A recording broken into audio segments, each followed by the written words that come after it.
नमस्कार, PS news पर आप सभी लोगों का स्वागत है।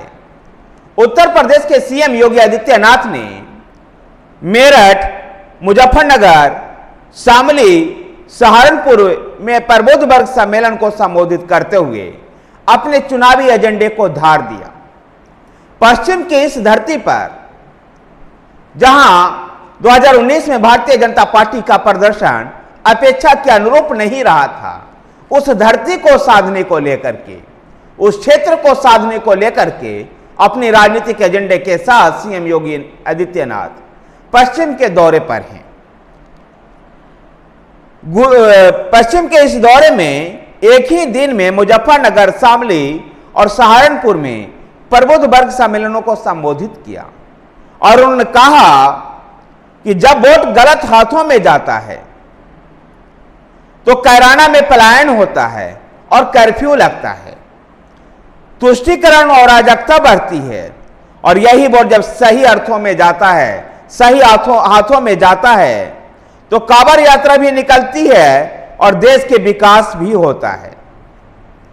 आगे योगी आदित्यनाथ ने कहा, नरेंद्र मोदी को तीसरी बार प्रधानमंत्री बनाकर देश को विश्व का तीसरी महाशक्ति बनाने का समय है।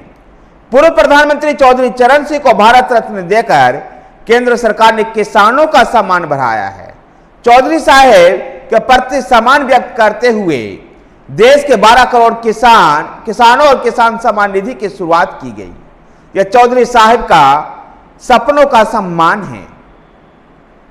पश्चिमी उत्तर प्रदेश में जिस प्रकार से कुछ समय पहले तक का, कुछ योगी आदित्यनाथ की सरकार आने से पहले तक के पश्चिमी उत्तर प्रदेश में जिस प्रकार से कर्फ्यू लगा करता था, सांप्रदायिक हिंसा का दौर था, उस हिंसा को उन्होंने याद करते हुए कहा कि गलत हाथों में वोटों का नतीजा ही था कि कैराना जैसे एरियो से पलायन हो रहा था, जबकि सही हाथों में जब वोट आया है तो इस यात्रा से कांवड़ यात्रा निकल रही है। आज पहचान मुजफ्फरनगर, शामली और कैराना की कांवड़ यात्रा से हो रही है।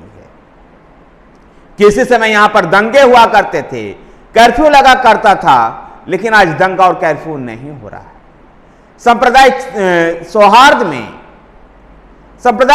में सब कुछ हो रहा है। उत्तर प्रदेश के मुख्यमंत्री योगी आदित्यनाथ ने चौधरी चरण सिंह को भारत रत्न दिए जाने को भी याद किया। योगी आदित्यनाथ इस बात को जानते थे कि यह क्षेत्र किसानों के मुद्दे से चलता है, जाटों का क्षेत्र है, इसलिए चौधरी चरण सिंह को भारत रत्न देने का भी उन्होंने उल्लेख किया। गौरतलब है कि इस बार भारतीय जनता पार्टी के सहयोगी राष्ट्रीय लोकदल भी है। राष्ट्रीय लोकदल चौधरी चरण सिंह को भारत रत्न दिए जाने के बाद एनडीए में वापस लौट करके आया था।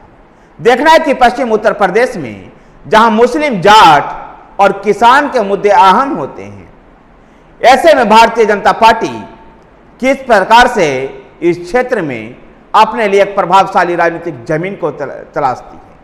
सीएम योगी आदित्यनाथ इसी प्रयास में लगे हुए हैं कि उत्तर प्रदेश में सभी 80 की 80 लोकसभा सीट भारतीय जनता पार्टी जीते, जिसमें ये जाट लैंड का एरिया में भारतीय जनता पार्टी का प्रदर्शन में सुधार बहुत अति आवश्यक है।